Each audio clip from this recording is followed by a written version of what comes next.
kalahati.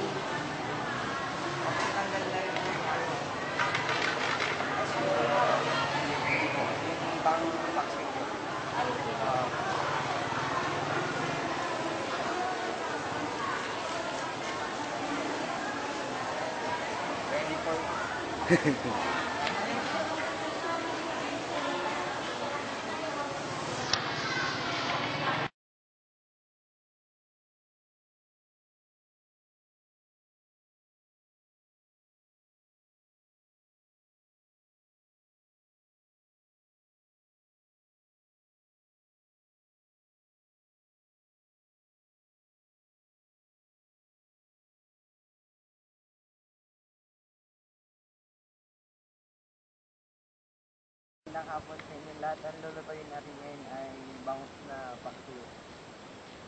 Una natin gagawin is bumuksan natin ng kalan. Nalagyan natin ng konting mantika. Tapos nalagyan natin siya ng luya. After ng luya, lalagyan natin siya ng sibuyas. Tapos lalagyan natin siya ng bawang. Ilalagay natin ang suka na nahaluan na ng asin.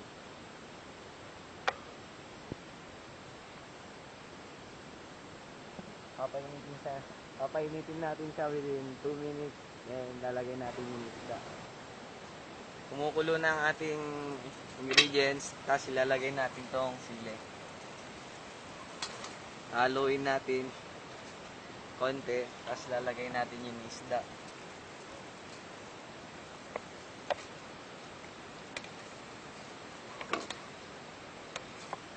Papakuluan natin siya within 8 minutes.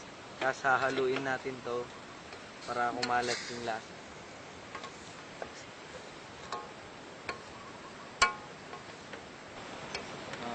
Bago natin naayos yung isda, lalagyan natin siya ng betchin, pampalasa. Lagyan din natin siya ng black pepper.